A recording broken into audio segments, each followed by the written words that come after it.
Okay, so let's continue our discussion for chapter 7, which is on benzene and its derivative. No?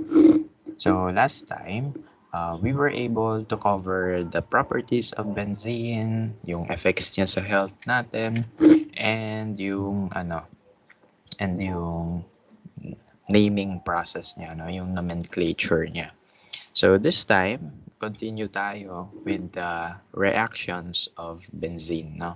So alamin natin kung ano yung behavior ng benzene when it comes to uh, different types of reaction. Anyway, so last time I emphasized on one thing na i-discuss natin ngayon. Ano yon? Yung difference ng alkene and si benzene. Okay?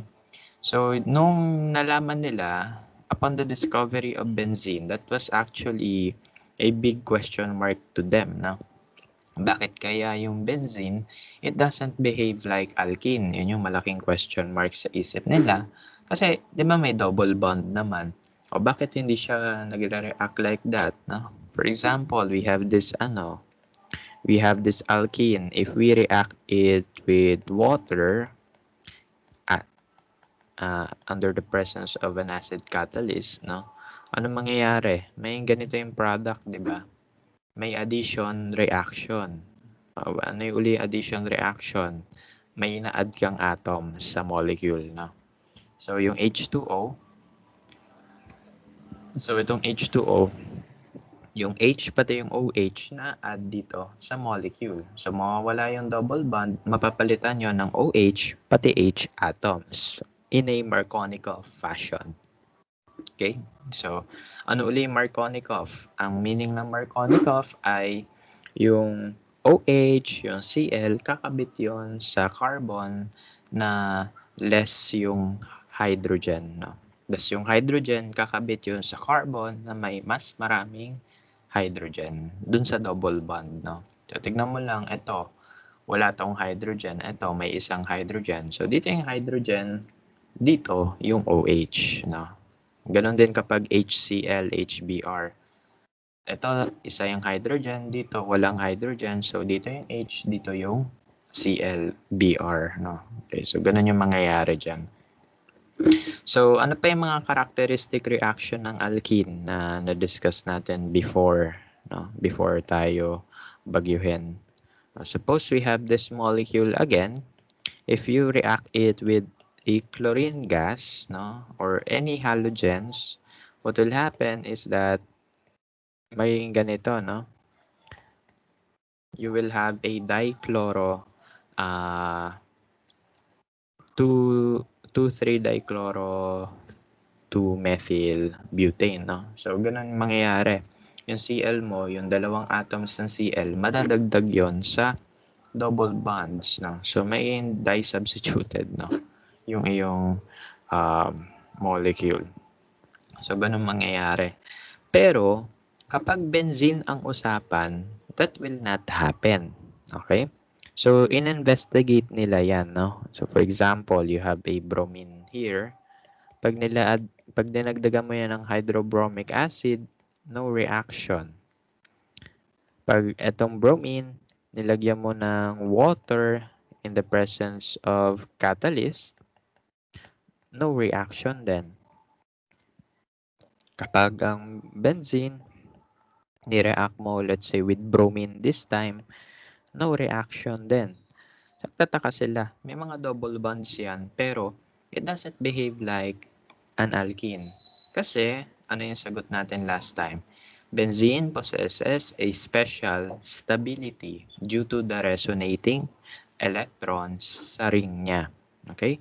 May resonance kasi, kaya mas stable ang benzene compared to alkenes. No? So, ano yung effect ng resonance na yun? Sa usapang thermodynamics, no, usapang energy, ang addition product for benzene ay less stable than the benzene itself, no? Mas less stable ang addition product ng benzene kaysa sa mismong molecule ng benzene. Ano meaning nun? Ibig sabihin nun, ang addition product ay hindi mag-e-exist. Okay? Hindi mag-e-exist yung addition product ng benzene. Bakit? Less stable eh. Pag thermodynamics kasi, doon tayo sa more stable parate. No? Doon tayo sa pinaka-stable, pinaka-lower yung energy. No? So, ganun yung idea. So, yun yung yun yung nalaman nila about benzene. No? Because of its resonance, it doesn't behave like atypical alkene. So that means benzene do not follow the addition reaction. Okay? Pwede pa rin naman pero hindi siya probable. Hindi mataas yung chances na mangyari yon. Okay? Instead, kung ang alkene ay addition reaction ang ginagawa, ibig sabihin na-add yung dalawang atoms, no? Sa benzene, nagkakaroon tayo ng tinatawag na substitution reaction. Okay? So we have a substitution reaction here. Ano yung meaning ng substitution? May kipag-swap, no? May kipag-switch siya. Kanino? 'Di ba ang benzene natin, ito yung benzene. 'Di ba may tigi-isang hydrogen diyan, no? So may tigi-isang hydrogen 'yan. Okay? So yan yung benzene ring. Each carbon has only one hydrogen. Okay? So ano mangyayari kapag substitution reaction? Basically, what will happen is that yung isa sa mga hydrogen na yan, mapapalitan sila ng other atoms. Pwede yan maging bromine, pwede yan maging nitro, pwede yan maging SO3H, no? Pwede yan maging chlorine, no? And etc. Okay? So, ganun yung substitution reaction. Yung H ng benzene, papalitan natin ng ibang atoms. Okay? So, ngayon, ang discussion natin ay simple lang, light lang. No? Maraming versions, maraming reactions kasi ang benzene, pero ang gagawin natin ay yung apat lang, yung apat na basic. Okay? Kasi gaya nga na sinasabi ko sa ibang klase, ang organic chemistry talaga, pag BS chemistry student ka, for example ako, BS Chem ako dati, no? 3 SEMs yan. Org Chem 1, Org Chem 2, Org Chem 3, no? So yung benzene sa Org Chem 2 pa yan inaaral eh, no? Sa case nyo, yung Org Chem ay kalahating SEM lang. So, sisimplihan lang natin yung discussion talaga, no? So, kaya apat lang na reactions yung i-discuss natin. Kasi baka mamaya, pag nag-aral kayo, nag-google kayo, magtaka kayo, hala, ano tong mga to? No? Dito nuro ni Sir. Hindi naman talaga kasi mako-cover natin yung lahat. No? So, kung ano yung ile-lesson natin dito, yun yung ilalabas din naman sa quiz. Okay? So, yan. Kasi super daming reactions na ito. May isa akong libro dito. Siya yung pinakamakapal na libro sa lahat ng libro ko. Okay. Ayun. So, ang pangalan niya ay Organic Chemistry by Klein. Sumunod na makapal na libro ko yung yung Biochem. Okay. So, yan. Tapos yung ibang libro, hindi na masyado makapal. Anachem, Inorgchem. So, yan.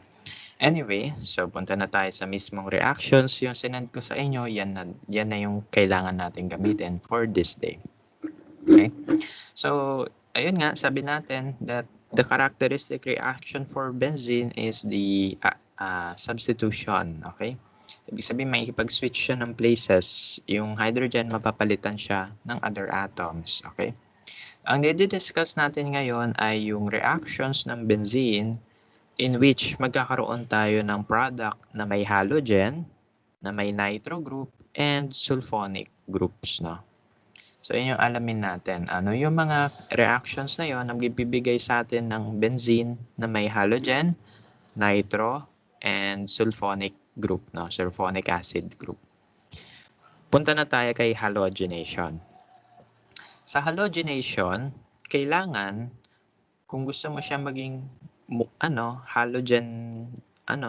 halogen yung substituent ng benzene, ito yung reagents na kailangan. Kailangan partner talaga to, hindi pwedeng wala yung isa. No? So, dapat meron kang molecular halogen Meron kang molecular halogen. Pag sinabi natin molecular halogen, ano yon? F2, Cl2, Br2, I2. So, mga diatomic halogens na. Molecular halogen tawag doon.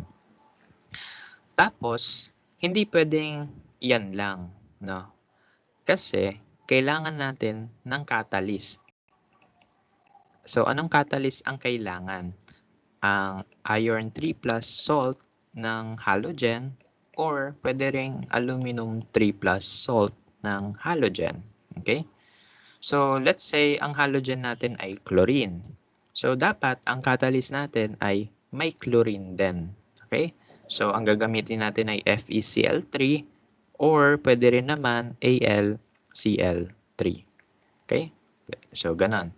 Kung ano yung halogen mo, yun yung version din ng salt mo. Kapag chlorine yan, edi aluminum chloride or ferric chloride. Pag bromine yan, edi aluminum bromide o kaya ferric bromide.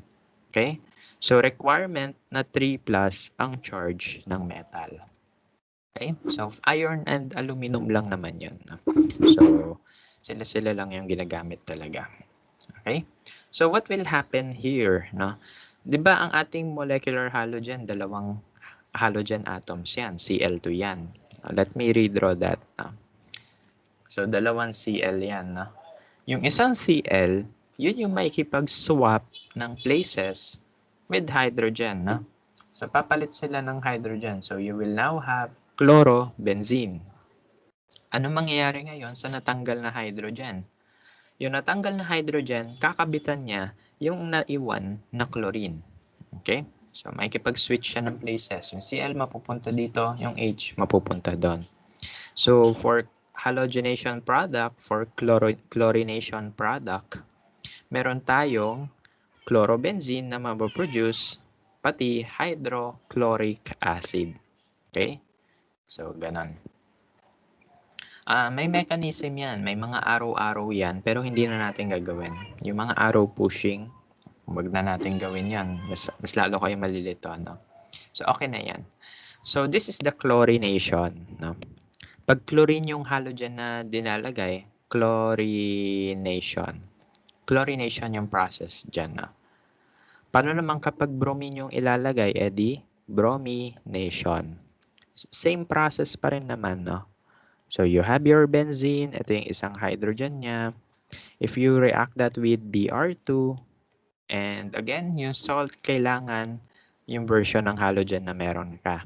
This time, bromine meron ako. So, dapat ang catalyst ko, yung salt ko ay yung ano din, yung bromine version. So, pwedeng aluminum bromide o kaya ferric bromide. Okay? So, ganun dapat. So, ano yung mapoproduce ko dito? O hulaan nyo. Yung H, mapapalitan ng Br. Tapos, ano isa pang product? HBr. Okay? So, mangyayari yung dalawang atoms ng bromine, yung isa, papalit sa H, tapos yung H, papalitan yung bromine dito. So, yun. Magkakaroon ka ng bromobenzene, pati hydrobromic acid.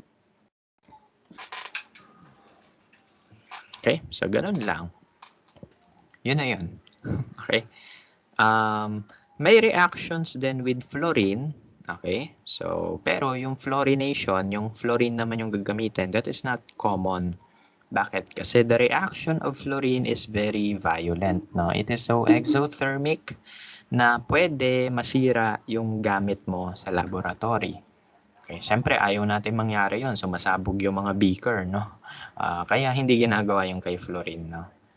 Special cases lang yung reactions with fluorine. Pero sa ngayon, okay na yan, no? Okay, so ayaw natin ng fluorine masyado kasi sumasabog yun. Hindi pwede gawin yung bigla-bigla na lang, no? Ang pwedeng gawin sa lab, yung madali lang talaga ay yung chlorination pati yung sa bromination. Okay? Si iodine, may reaction din yan, pero hindi rin common. Kasi yung iodine naman, di ba si fluorine super reactive kasi yung electronegativity niya ay pinakamataas. Si bromine naman, yan ay may mababang electronegativity. Bakit? Kasi di ba nasa baba yan ng periodic table, so ibig sabihin nun, ang electronegativity niya ay mababa din. No? So, ayun, hindi siya ganun ka-reactive. So, hindi natin na-observe masyado yung iodine sa reactions dito. Okay? It can, pero hindi naman parate. No?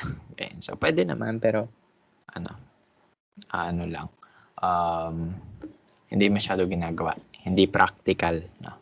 So, yan lang. So, in summary, punta tayo dito sa sinend ko sa inyo sa group chat. Mabilis lang yung discussion natin ha. 1 hour and 30 minutes tapos na tayo. So in summary, ito sinend ko sa inyo. Ito yung halogenation process. Pwedeng bromination, pwedeng chlorination. Sa halogenation, ang halogen natin usually ay chlorine and bromine. So ito yung format. Gagawin mo na lang yung X, palitan mo ng Cl o kaya Br.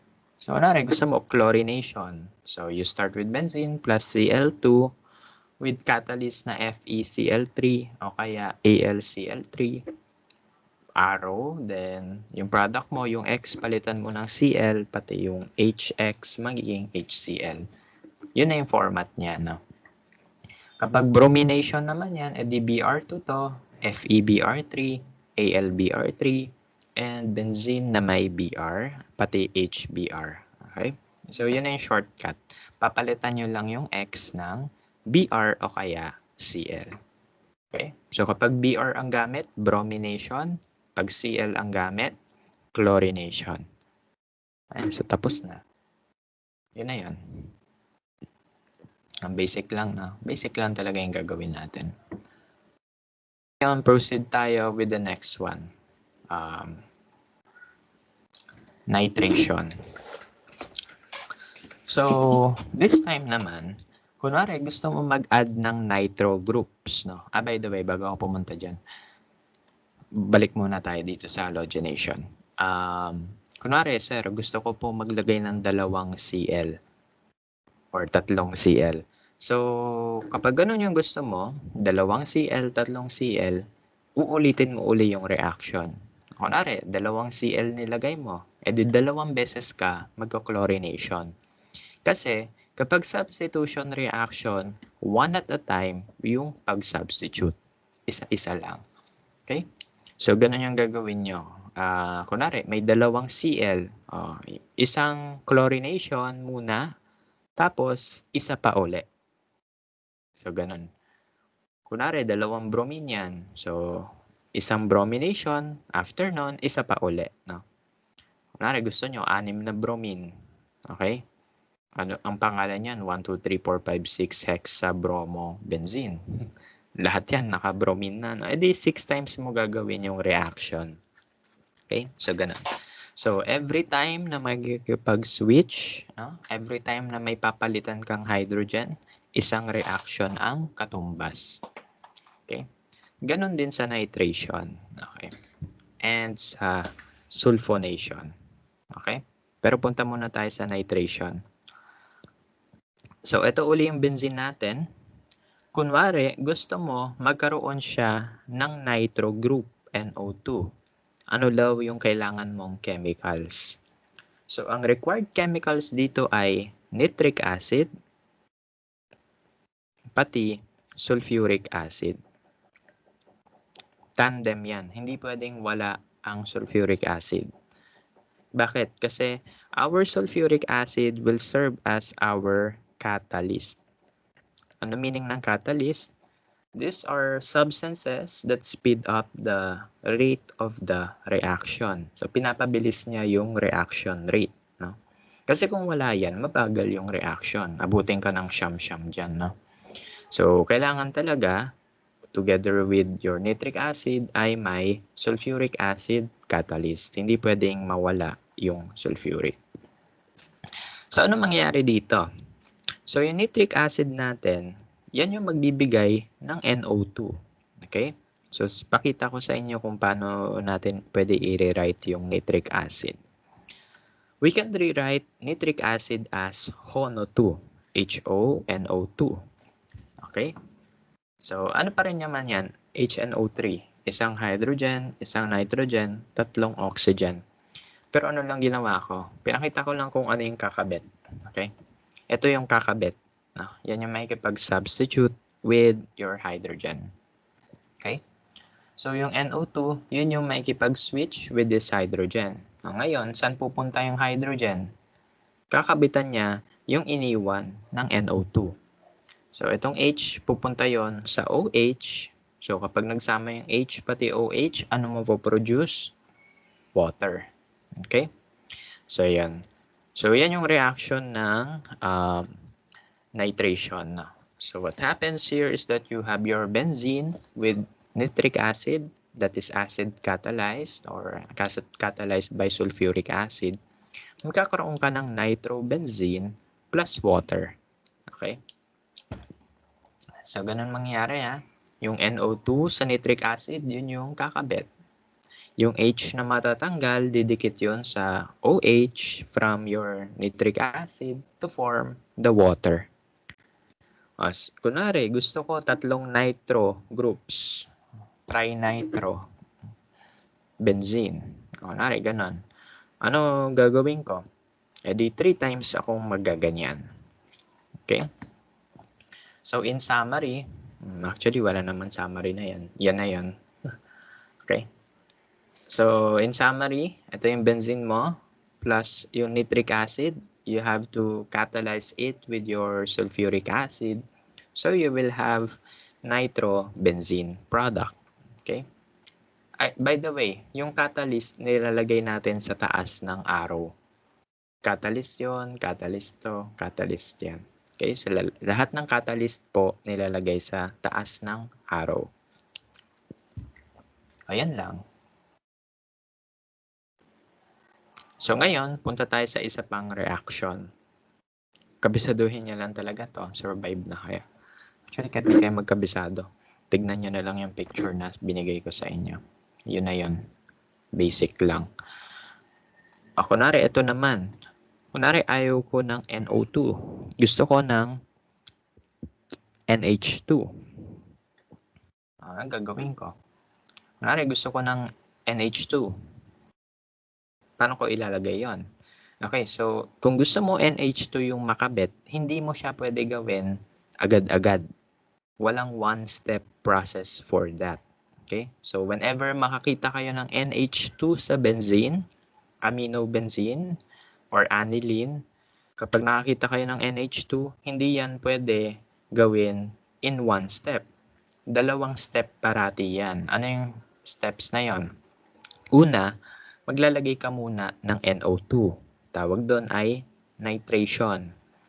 Tapos, yung NO2, gagawin mong NH2 in a process called reduction.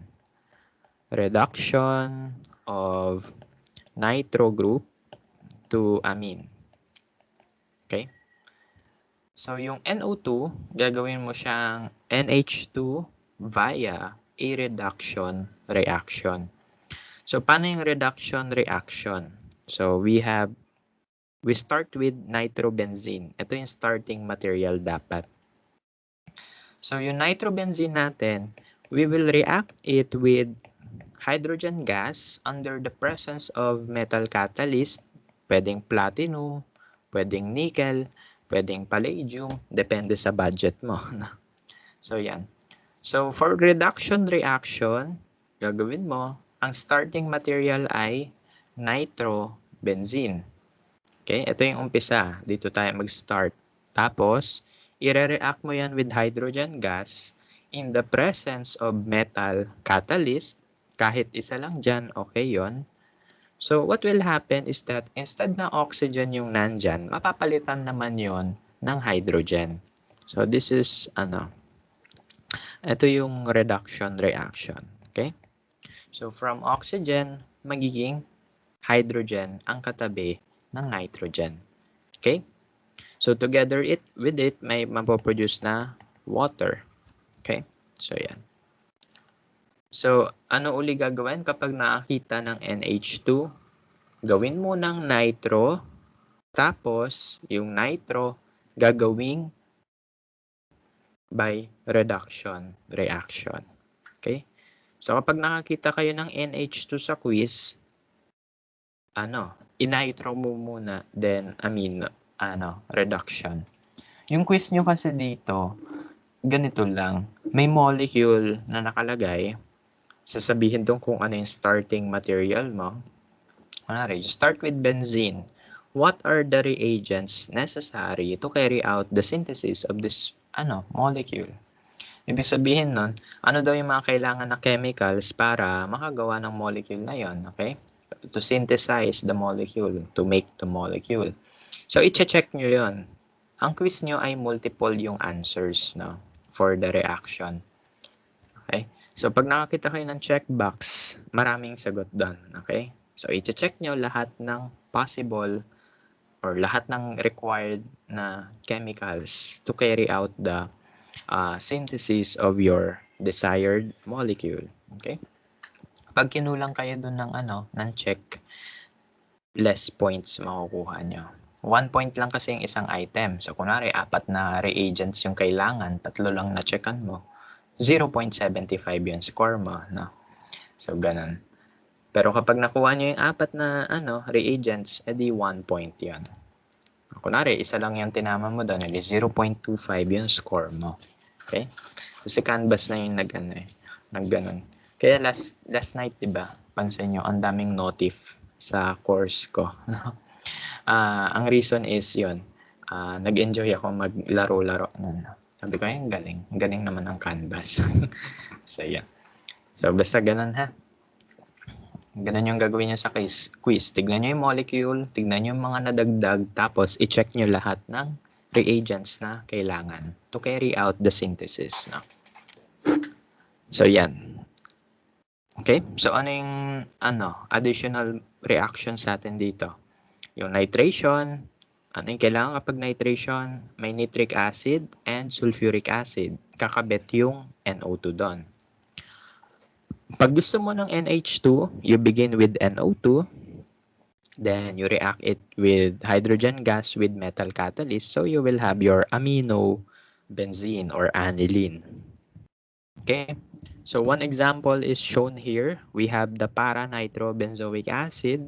If that is reduced, no, you will have your para-amino-benzoic acid or PABA. No?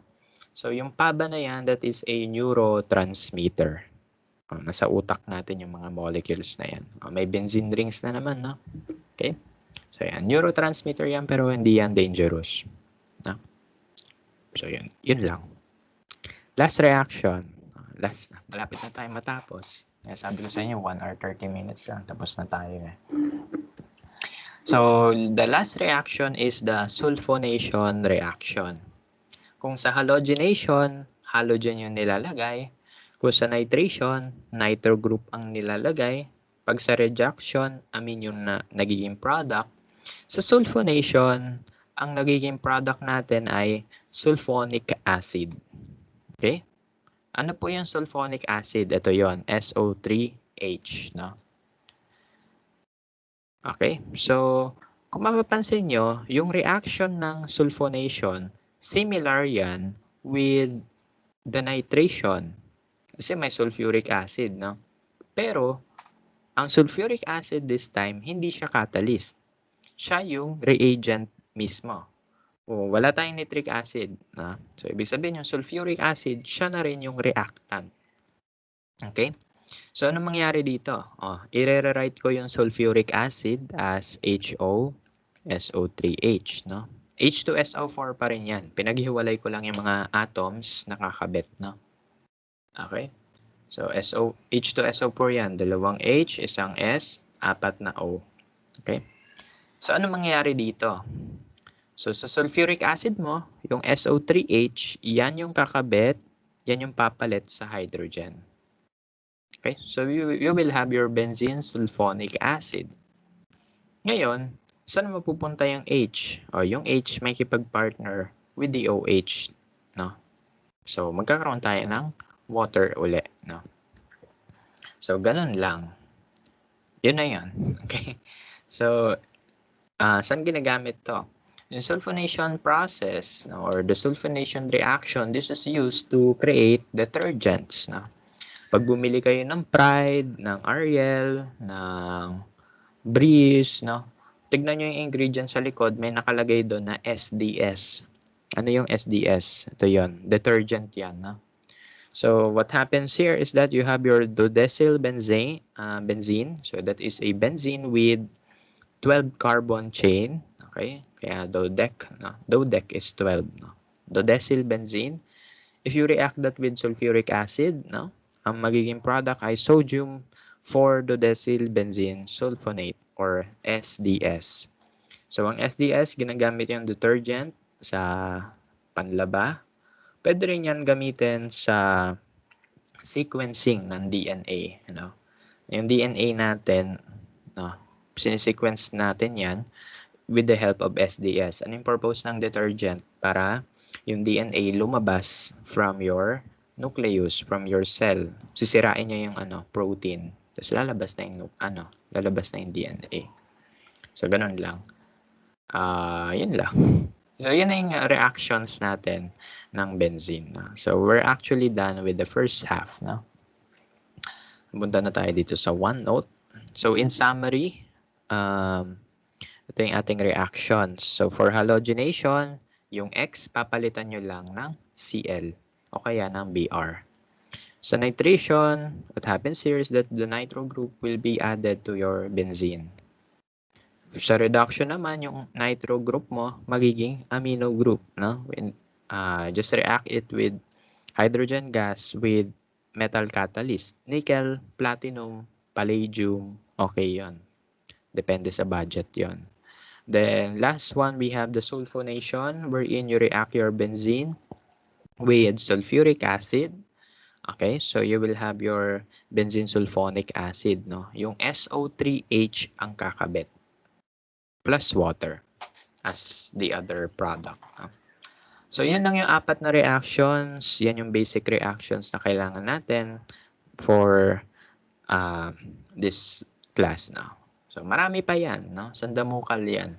Actually, yung benzene, kapag nakakita kayo ng mismong organic chemistry textbook, 2 chapters yan. Kasi sobrang dami na. Pero yung basic lang yung kailangan natin.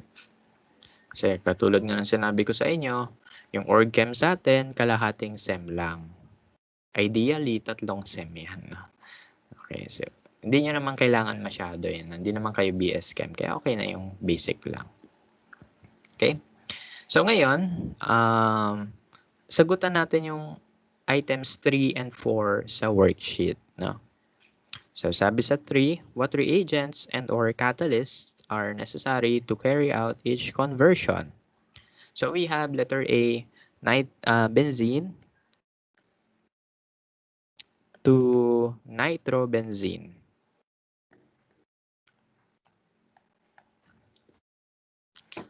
Yan. Any idea? Ano tawag sa reaction na yan? You can comment sa chat box natin. Wait ko yung answers nyo. Ano tawag sa reaction na yan? At ano yung reagent na kailangan?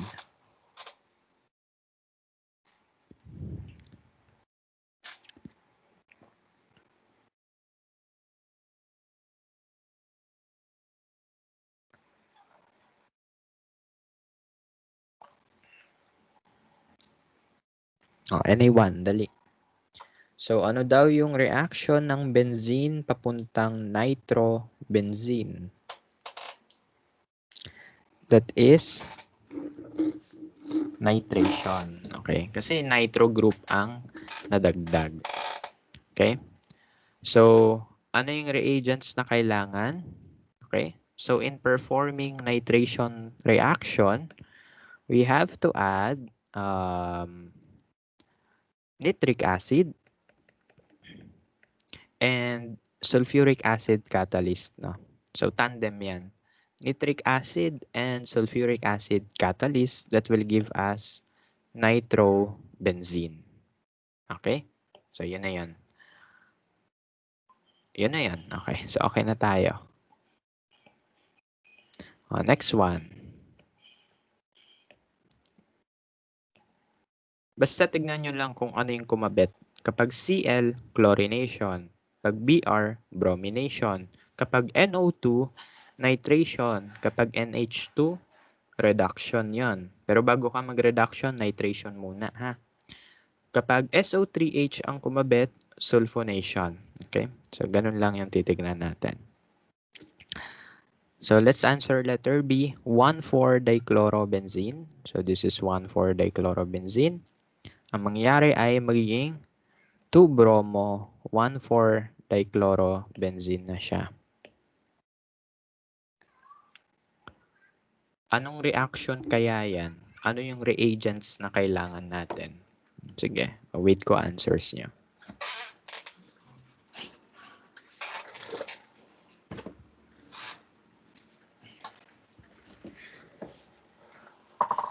Maingay yung upuan ko eh. Alam ko naririnig niyo yun. Anong reaction yan at ano yung reagents na kailangan?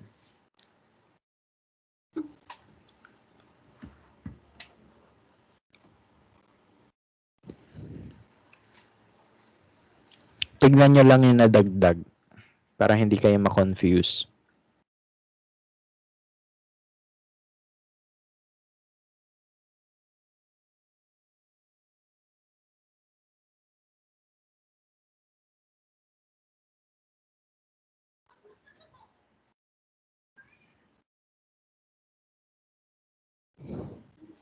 Halogenation.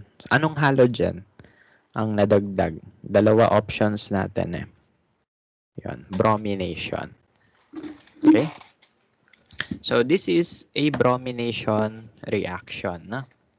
So, ano yung reagents para magkaroon ng bromination? Kailangan natin ng molecular bromine. So, Br2 yon. Okay? So, Br2 followed by catalyst. Anong catalyst? Pwedeng FeBr3 or pwede ring aluminum Br3. Kung ano meron sa lab, pwede yan. Okay? So, basta isa sa dalawang yan. Okay yan. So, that is the reagent necessary to carry out the synthesis of this molecule. No? So, yun na yun. Ano mapapansin nyo? Basta tignan mo lang kung ano yung kumabit, yun na yun. Yun na yung reagent na kailangan.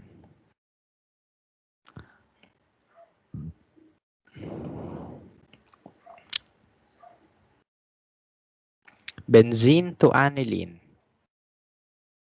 Ano yung aniline? Ito yon.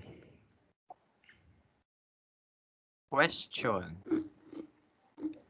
Is the conversion of benzene to aniline a one-step process? Isang step lang ba yan or multiple steps? Kung multiple step yan, ano-ano yung mga step? So, wait ko yung reply niya. Tignan nyo yung nakakabit, tapos tignan nyo yung mga notes natin. Kung ano yung mga kailangan gawin.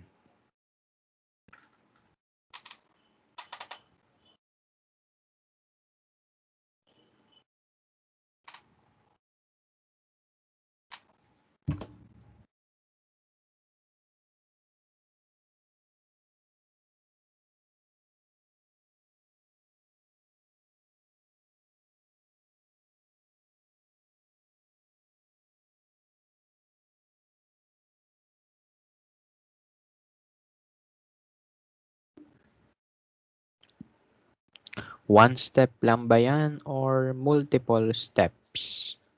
Tapos ano yung mga kailangan natin gawin?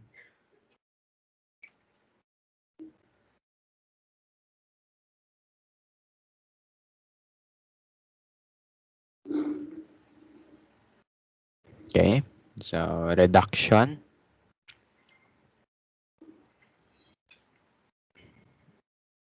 Yun. So, ang mas complete answer ay nitration muna, then reduction. Okay?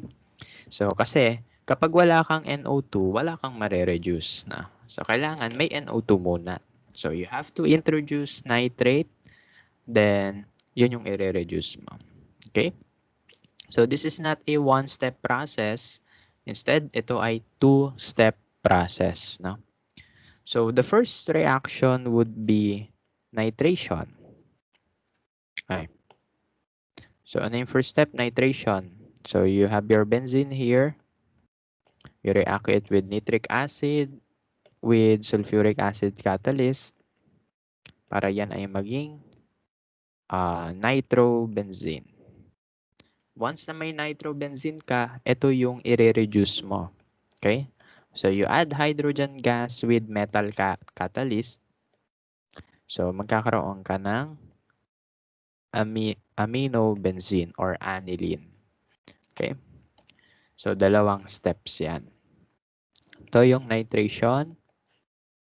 Ito yung reduction.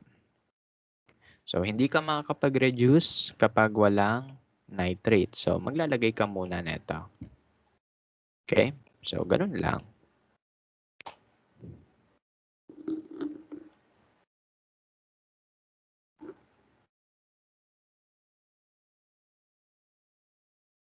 Okay, so continue na ako ha. Letter, ano na tayo? Letter D. Take note nyo lang yung mga ganap, no? Yung apat lang naman pagpipilian natin. Okay? So we have benzene to 3-nitrobenzene sulfonic acid. So 3-nitro, so nasa 1 and 3 yung positions niyan. Dito yung nitro, benzene sulfonic acid. Question, is it a one-step process? At ano yung mga processes na kailangan kung hindi yan one-step process? So, i-comment nyo siya, no? Kung ano yung mga kailangan gawin.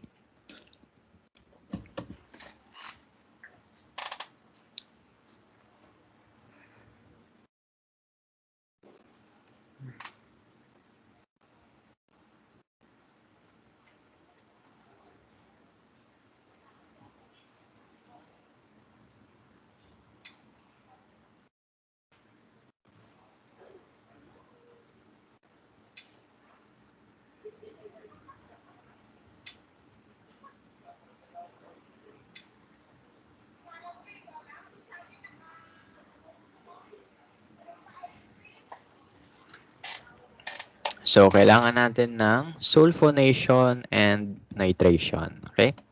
Ito yung question. Ano po ba dapat mauna? Okay? For the simplicity of our course, kahit ano, pwede mauna. Okay? Pero, in reality, may tamang sequence yan. Okay? So, hindi yan basta-basta nilalagay. No? Kasi sa OrgChem, yung complete discussion talaga ng benzene, may tinatawag kaming ortho para director. Okay? And merong mga meta director. So ano yung mga ortho para pati mga meta director? So sinasabi, kapag ortho director or para director yung molecule mo, kunwari ito yung substituent. Kapag yan ay ortho para director, ibig sabihin yung susunod na chemical mo, dito kakabit o kaya dito. Okay? Kapag ang iyong chemical naman ay meta director, for example, NO2, dito yung kakabit sa meta position. However, for the simplicity of this course, we will no longer cover that. No? So kahit ano na lang, no? Pwede. Okay. Kasi sandamukal na topics pa yan. Meron pa kami tinatawag na Meissenheimer complex, sigma complex, etc. etc. No? So baka ma-mind blown kayo. No? Kaya okay na yan. Basic lang naman yung, basic understanding lang naman yung necessary. And yung application niya sa real life. No? So yan. So again, nitration and sulfonation, kahit anong sequence na lang, okay. No? So pwede na yan for simplicity. Maloloka pa kayo pag nabasa nyo yung part na yon sa textbook. Nung nalaman ko rin yun, sabi ko, ano ba yan? Second year college ako nun eh. Ika, ano yan? Okay. Kasi nawala na ako ng gana. Although mataas namang grade ko dati sa org chem. Pero di ako satisfied. Okay, so una mag-nitration tayo. So we will have NO2. Okay, nitrobenzene. Then ano susunod na gagawin? Sulfonation. You react it with sulfuric acid. So ito yung magiging product mo. Nitro and sulfonic acid. Okay? So yan. So these two are the same ha. Naka-meta position naman yan eh. So okay na yan. So ganun lang.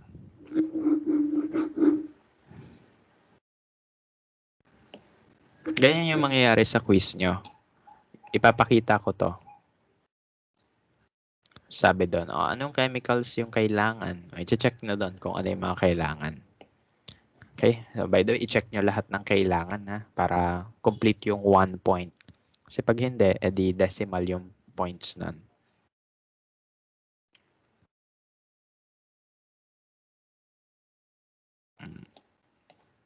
Ano na ba tayo?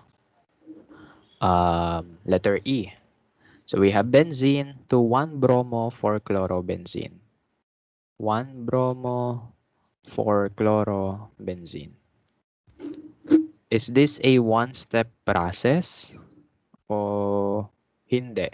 Tas ano yung mga kailangan na reagents? No? Comment nyo na lang yung mga kailangan na chemicals.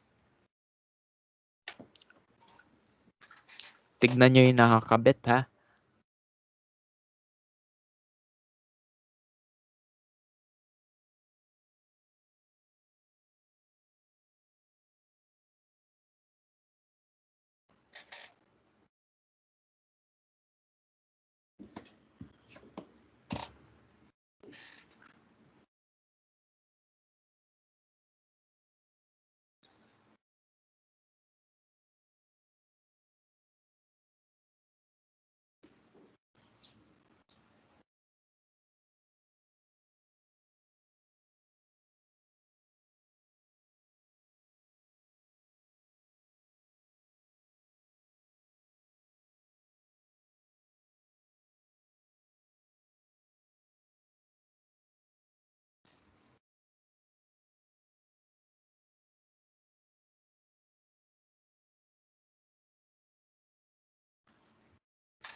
Okay, so ang kailangan natin ay halogenation, pero dalawang uri ng halogenation.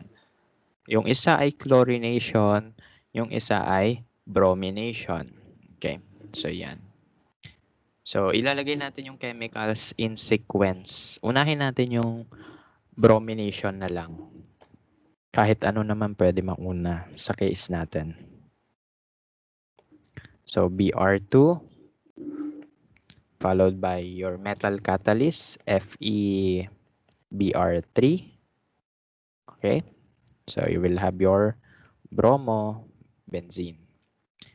I-react uli natin yan with chlorine gas with a metal catalyst, kunwari AlCl3. No? Okay, so magiging product natin ay ayan, para bromochlorobenzene. Okay, so yan. Yun na yun, di ba? Dali lang. Tignan mo lang kung ano yung nakakabit. Tapos yun na yun. Yun na yung sagot. Yung apat lang na reactions yung basis natin. No? So again, marami pa yan. Pag nag-google kayo, marami kayong madidiscover pa. Pero for the simplicity of our class, okay na yan. Pwede na yan. So yun na yan.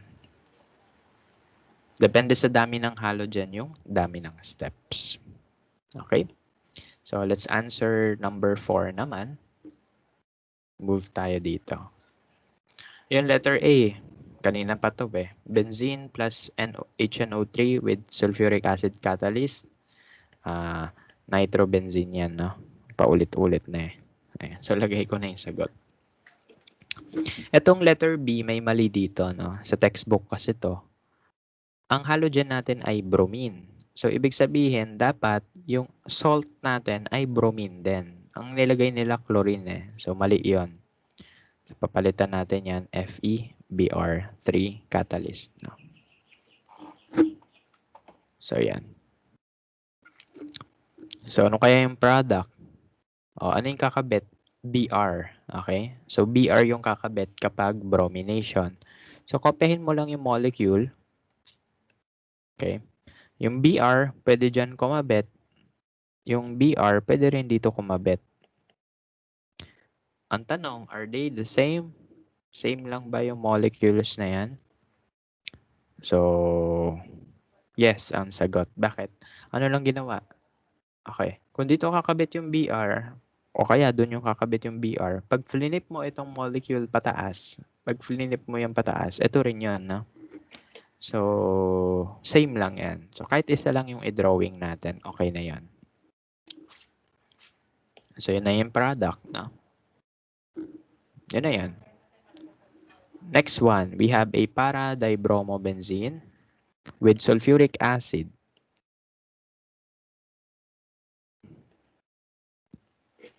Okay, so ano yung kakabit kapag sulfuric acid?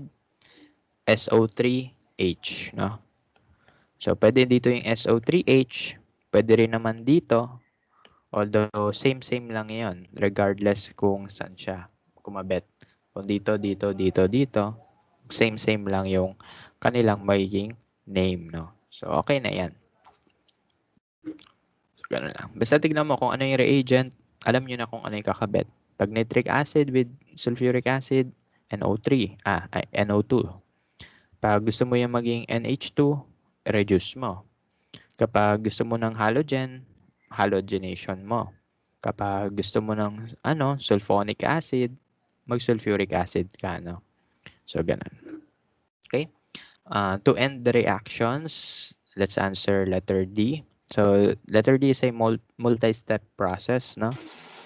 So, ang tanong dito ay, so you have your benzene, you react it with your nitric acid in the presence of your sulfuric acid catalyst. Then, yung magiging product niya, i-react natin with sulfuric acid uli. Then, yung magiging product nun ay i-react natin with hydrogen gas in the presence of platinum catalyst. So, tatlong steps. Una, benzene, i-react with nitric acid with sulfuric acid catalyst. Tapos, after nun, yung product, i-react uli natin with sulfuric acid. Then, after nun, yung product nun, i-react natin with H2 with platinum catalyst. Adi drawing natin. So, ano yung first step? Ang first step ay nitration. Okay, so basically, ano mangyayari sa first step? Maglalagay ka ng NO2. Okay? Maglalagay tayo ng NO2. NO2. Yan na yan. Tapos, ano sabi dito? Yan daw, lalagyan natin ng sulfuric acid. So, ano mangyayari dyan? So, maglalagay tayo ng Teka, ayusin ko lang ang drawing ko. So, maglalagay tayo ng sulfuric acid. So, ito yung NO2. Ano yung kakabit kapag sulfuric acid? SO3H, yung sulfonic acid. Ito yung question. Saan kakabit yung SO3H? Okay?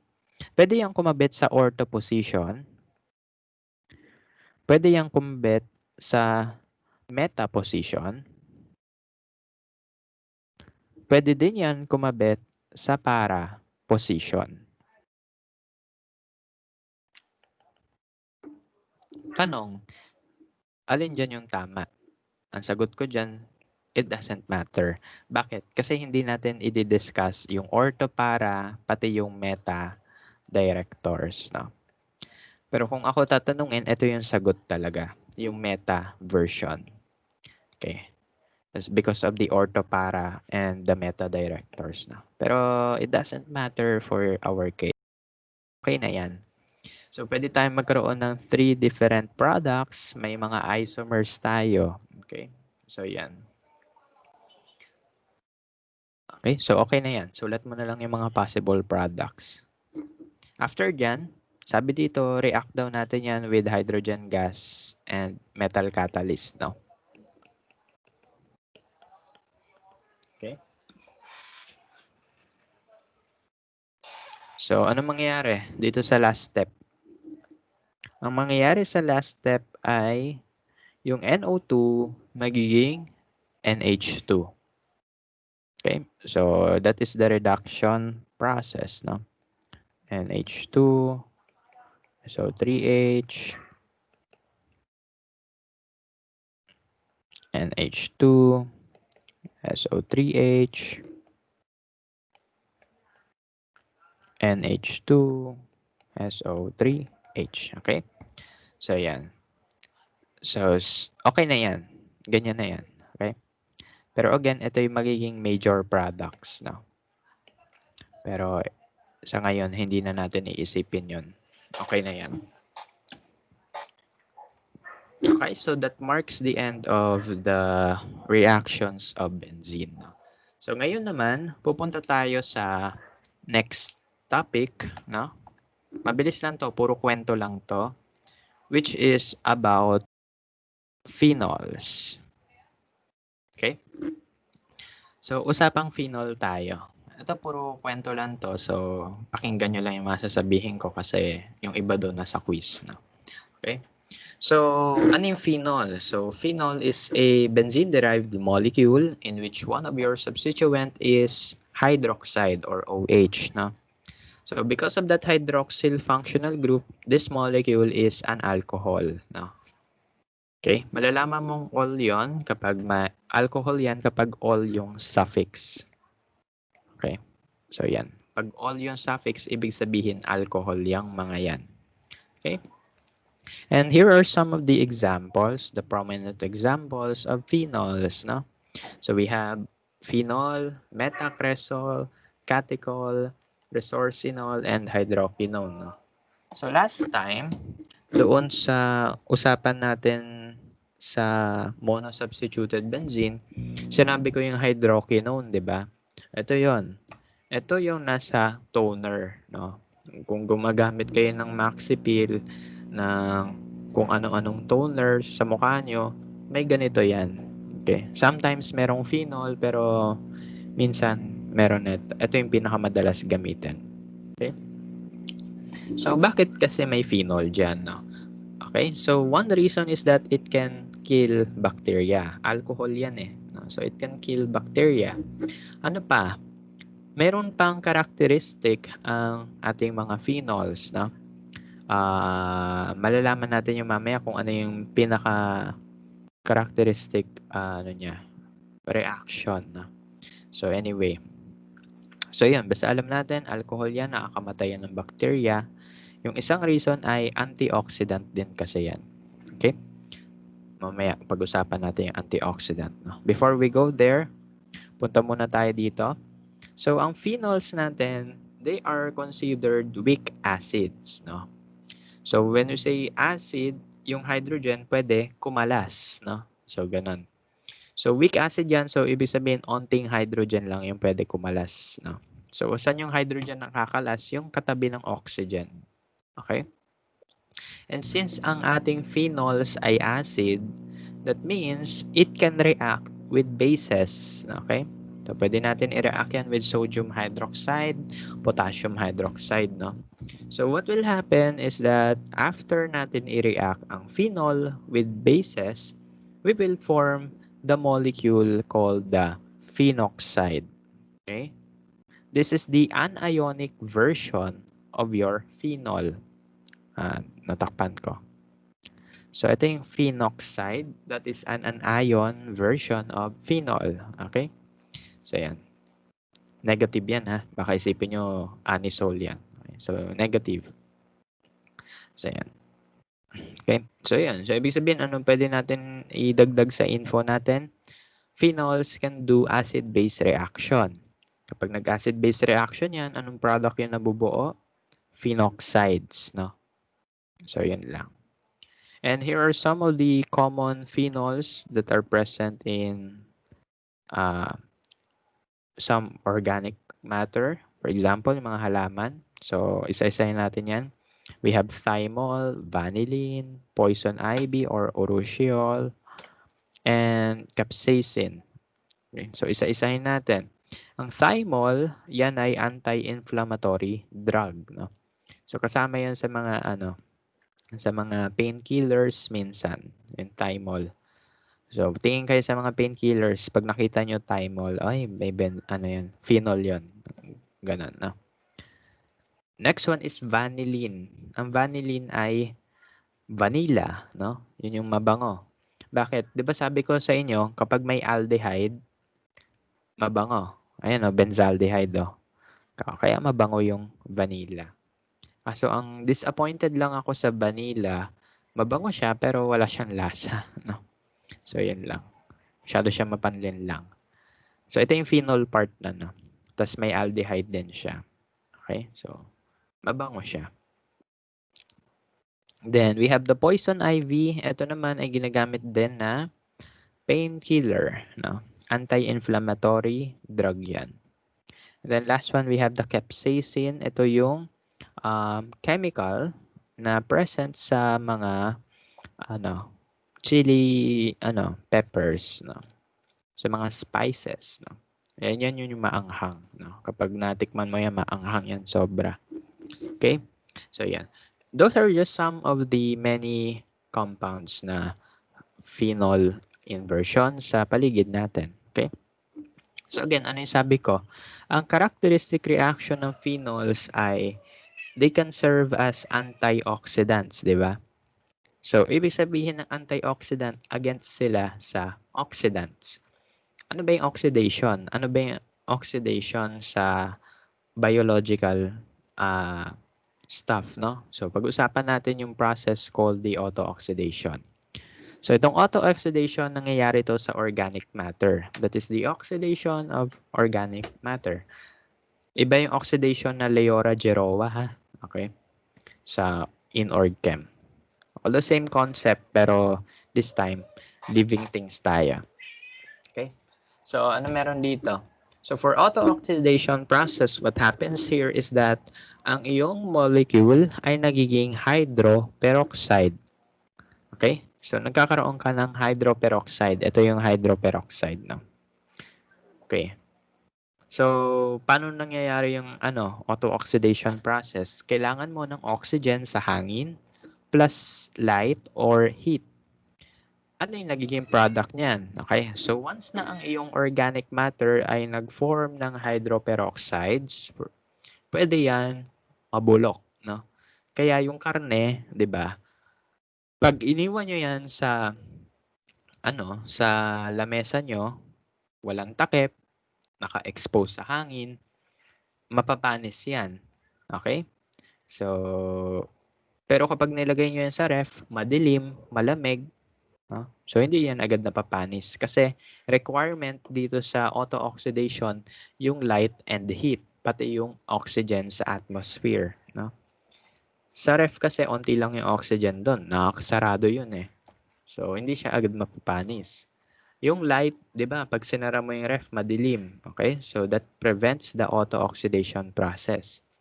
Malamig din sa ref, di ba? So, walang heat masyado to start the auto-oxidation process. So, yun yung reason ba't napapanis yung mga pagkain natin. Dahil sa auto-oxidation process. Hindi lang sa pagkain, even sa katawan natin nangyayari yan. No? Mamaya may kwento ako about that. Anyway, so focus tayo. Paano nag-start ang auto-oxidation process? No? Ang auto-oxidation ay isang radical chain reaction. When you say radical, may isang electron lang yan. No? Okay, di ba yung na-discuss natin doon sa chapter 3, Lewis structures, yung radical ay mga single electrons. Ano sabi ko sa radical? Sila ay very reactive, no?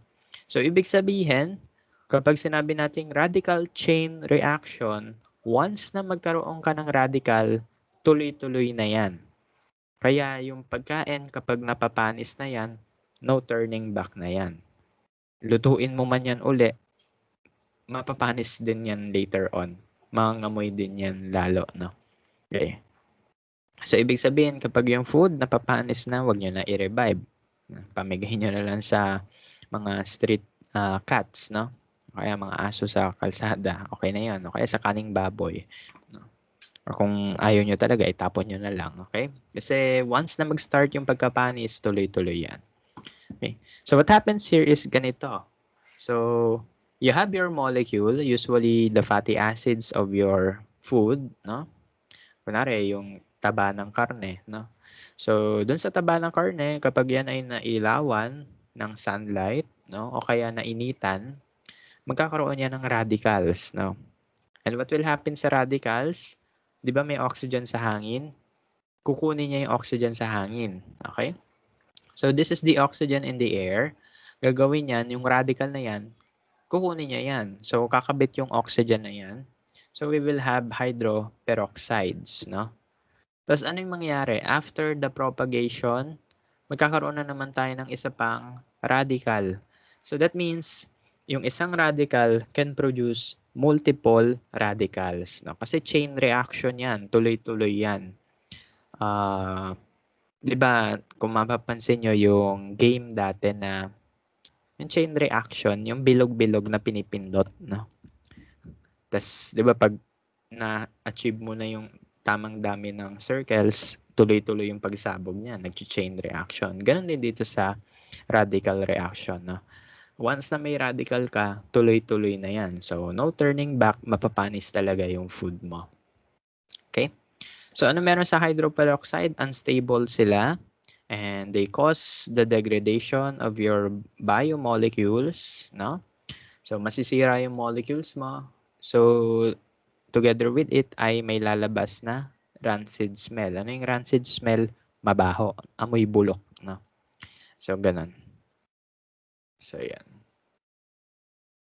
Also, hindi lang yan visible sa karne. Hindi lang karne yung yung na auto-oxidation, no? Yung katawan din natin, although may karne din tayo, pero buhay tayo. Yung katawan natin ay pwede rin mag-undergo ng auto-oxidation, no? So, kapag ang katawan natin nag-undergo yan ng auto-oxidation, maraming pwedeng maging resulting illness. So, pwede ka magkasakit, no? Pwede ka naman magkaroon ng signs of aging, no? Mga wrinkles, no? Etc. etc. So, yun ay sign ng auto-oxidation sa katawan ng tao. So, ngayon, paano natin mape-prevent yan, yung auto-oxidation? Sabi natin, di ba? Sabi ng commercial, uminom daw ng antioxidant. Totoo yun, hindi yung bogus, no? Kaya ako, minsan umiinom ako ng mga antioxidant na binebenta, no? Kaya yung pinapamigay sa LRT, MX3 yun eh. Iniinom ko yun. Kaya minsan vitamins, no? Di mo naman kailangan bumili kasi yung iba nasa gulay na, no? Kain ka lang ng gulay. May antioxidants yan. Okay? So, yun. To prevent the auto-oxidation, we have to drink antioxidants, no? And our antioxidants are two. We can have natural or synthetic antioxidants. Yung natural antioxidants, yan ay nakukuha natin sa plants and animals, no? Yung mga vitamins, no? And other biomolecules na nakukuha natin, no? So, yan. Mga antioxidant yan. Nasa plants and fruits yan madalas, no? Vitamin E, vitamin C, no? So, yan. Mga antioxidant yan. And then, yung mga synthetic antioxidants naman, yan yung ginagamit as preservatives, no? So, yun yung mga pampatigil ng pagkapanis ng canned goods natin, mga delata, sardinas, etc. No? So, isa pang additional nating synthetic antioxidant ay yung benzoic, sodium benzoate. Yung diniscuss ko last time. Sodium benzoate. Benzoate. Okay. So, yung mga yan yung mga antioxidant na. Yung natural, yan ay para sa tao, no? Para yan sa mga living things, no? Pero yung mga synthetic, ito ay para sa mga food products, no? Hindi mo naman pwede pa inumin ng vitamins yung delata, 'di ba? So lagyan mo na lang ng powder nito ng mga antioxidant. Ano yung purpose ng antioxidant? They serve as radical scavengers. So, ano yung radical scavengers? Sila yung nangunguha ng radicals. Kasi tignan natin, ano yung first step ng oxidation process? Yung formation of radical. Ang gagawin ng antioxidant, once makakita siya ng radical, pipigilan niya yan. So, pag pinigilan niya yan, hindi na mangyayari itong mga reaction na to. Okay? So, walang auto-oxidation process na mangyayari kapag pinigilan ang formation ng radical in the first place. Yun yung purpose ng antioxidants. No? That's why, kapag yung mga delata, hindi agad sila napapanis despite yung matagal na shelf life nila, kahit 2 years na yan sa shelf, okay pa rin yan, no? Kasi yun nga yung nangyayari, no? Mainitan man yan, no? Hindi yan agad na sisira, no? Okay. Sa tao, ganun din, no? Ito, share ko lang, no? Kasi simula nung nag-lockdown until September, kumakain ako ng gulay on my regular diet, no? So, kain ako ng gulay, karne, isda, no? Dinadamihan ko yung gulay, no? So, within those months, no, yung March to September na yon, never ako nagkasakit, no? Never ako nagkasingaw, never ako nagkaroon ng lalabas yung pusa. Wait lang. Ayan. Never ako nagkasingaw, never ako sakit-sakit sa katawan, no? As in, parang healthy living talaga, no? Parang siya yung meme na health, no? H-E-L-T-H. So, yan. So, ganun yung nangyari sa akin. Wala kang sakit-sakit talaga. For ilang months yon, April, May, June, July, August, September. 6 months din, no? Kaso, recently, tinigilan ko yung paggulay. Pagkain ng gulay. Ano nangyari sa akin? So, nagkaroon uli ako ng singaw. Actually, may singaw ako ngayon kaya mahirap magsalita. No? So, nagkaroon ako ng mga singaw-singaw ulit. No? Tapos, nagkaroon ako ng sakit last time, no? Nung bagyo. Medyo naapektuhan ako ng, bagyo, yung changing temperatures, no? Pag ganun kasi, sensitive ako dun eh. Nagkaka-flu talaga ako agad, no? Tapos, nahawa pa ako ng pusa na may sakit, no? So, yeah. Nagka-flu talaga ako. Tapos nawala din naman after 2 days. No? So ano yung kailangan natin makita doon? Yung importance ng pagkain ng gulay. No? So hindi lang yan, hindi lang yan ini-snub dapat. No? Kasi yung ating vegetables, they give us vitamins, no? And other compounds, polyphenols. No? Yung mga compounds na yon, they help us to prevent the formation of radicals sa sarili natin. Okay? So, kumain ng gulay after this discussion, no? Kasi 12:00, tapos na tayo yan. So, ganun. So, yun lang. So, yung ginagawa ng radicals, they prevent the formation of, ginagawa ng antioxidant, they prevent the formation of radicals, hence, destroying all the chances na magkaroon ng hydroperoxide, no? And that ends our discussion for benzene. Okay? So, ano lang yung importance ng topic na to sa daily life, no? Kasi mapapansin natin, nire-relate ko siya sa everyday experience natin, no? So, yan. Kasi, as long as you know the chemistry of substances, alam nyo kung ano yung pwede nyo gawin sa'yo, no? Alam mo po kung ano pwede gawin niya sa biological system mo, no? So, alam mo kung pwede siya makakos ng cancer, kung siya ay antioxidant, no? So, ganun. Understanding organic chemistry ay bridge, no? Important idea to para sa applied sciences like kayo, medtech and medicine, no? So yan, basta alam niyo yung chemistry ng mga different compounds. Alam niyo kung paano sasagutan yung question na bakit nakakakosto ng sakit, no? So ganun lang. Yan. So next week will be our last discussion week, no? Ko-cover natin doon yung alcohols and phenols, no? Ay, hindi. Yung phenol na-cover ko na ngayon, eh. So, alcohols na lang yung i-cover natin doon. Okay, so yun lang. And, yeah, malapit na kayo mag-final exam. So, after next week, kung kaya natin tapusin lahat ng discussion topics by Monday, by Tuesday pala. So, okay na tayo, no? So, ang exam na lang na iti-take nyo ay yung mga quizzes, pati yung final exam, no? Which will be on December 14 to 19. Then after that, pwede na magbakasyon, no? So, magkikita-kita na lang uli sa January. Okay? So, yun lang, and good luck po, and kain ng gulay. Okay? So, ang pagkain ng gulay ay kailangan para maging makulay ang buhay, no? Okay. So, yun lang. Upload ko yung recording na to sa YouTube, and kain na po tayo ng lunch, no? Bye-bye.